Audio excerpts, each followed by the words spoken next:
సింపుల్గా chicken curry recipe ఎలా చేయాలో అనేది చూపిస్తాను అండి. చూడండి, ఫస్ట్ అయితే బండి పెట్టుకుని ఆయిల్ వేసుకోవాలి. ఆయిల్ హీట్ అయిన తర్వాత ఎవరైనా కూడా బిగినర్స్ ఎవరైనా కూడా చేసేసుకునే సింపుల్ రెసిపీ అండి. చాలా ఈజీగా అయిపోతుంది, తొందరగా అయిపోతుంది. ఓకే, స్టార్ట్ చేసుకుందాం. దీంట్లోకి వచ్చేసి మనం పచ్చిమిరపకాయలు, ఉల్లిపాయలు కట్ చేసి తీసుకున్నాం చిన్న చిన్న ముక్కలుగా.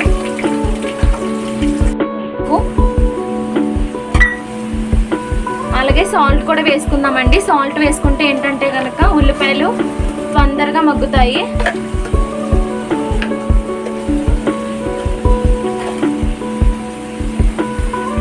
ఉల్లిపాయలకు సరిపడేంత సాల్ట్ అయితే వేసుకుందాము.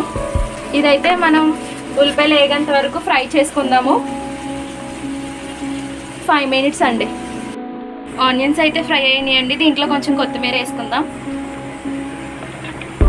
ఆల్రెడీ లాస్ట్ వీడియోలో చెప్పాను కదండి, కొత్తిమీర వేపితే కనుక కొంచెం ఫ్లేవర్ అనేది బాగుంటుంది. ఒక 2 minutes జస్ట్. ఇప్పుడైతే చికెన్ వేసుకుందాము. మేమైతే కేజీ చికెన్ తీసుకున్నాము. మీరు ఎంత కావాలి అనుకుంటే అంత క్వాంటిటీలో చికెన్ తీసుకోవచ్చు. సేమ్ ప్రాసెస్ అయితే ఉంటుంది. దీంట్లో సరిపడేంత సాల్ట్ వేసుకుని అల్లం పేస్ట్ వేసిన తర్వాత మగ్గించుకుంటే కనుక మనకు చికెన్ అయితే బాగా ఉడికిపోతుంది. సాల్ట్ వేసుకుందాం సరిపడంత. ఆనియన్స్కి వేసుకున్నాము. ఇప్పుడు వచ్చేసి మనం చికెన్కి. ఓకే, సాల్ట్ అనేది చికెన్ వేసుకున్న వెంటనే వేసుకోవాలండి. చికెన్ వేసుకున్న తర్వాత లేట్ అవుతే కనుక చికెన్కి పట్టదు సాల్ట్ అనేది. అల్లం పేస్ట్ అయితే అల్లం వెల్లుల్లి పేస్ట్ దీంట్లో వేసుకుందాం. ఇప్పుడు బాగా మిక్స్ చేసేసుకుందాం.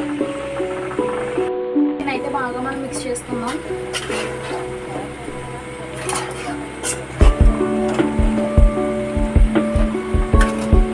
మిక్స్ చేసుకున్న తర్వాత 10 minutes మూత పెట్టేసి అలా వదిలేయండి.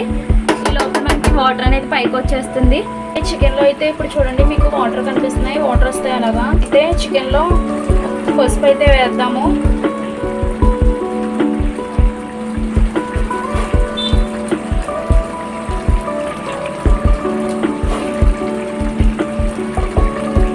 ఒకసారి మిక్స్ చేసుకుందాం బాగా.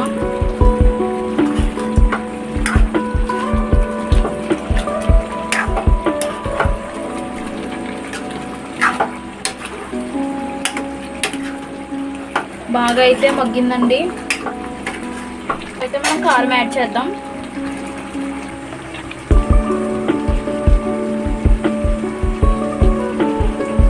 కారం మీరు ఎంతైతే కారం తినగలుగుతారో దాన్ని బట్టి మీరు వేసుకోండి. మేమైతే కొంచెం ఎక్కువే కారం తింటాం, సో అందుకని 4 spoons వేస్తున్నాను. ఒకసారి బాగా మిక్స్ చేద్దాం.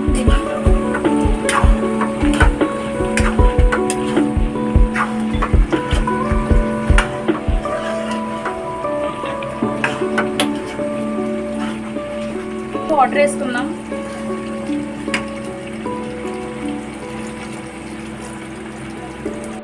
ఎగిరిందండి. దీంట్లో వచ్చేసి మనం మసాలా వేసుకుందాము. ధనియాలు, జీలకర్ర, లవంగాలు, దాల్చిన చెక్క. ఇదైతే మెత్తగా పొడి చేసుకుని వేసుకుందాము. కొత్తిమీర కూడా వేసుకుందామండి ఇప్పుడే.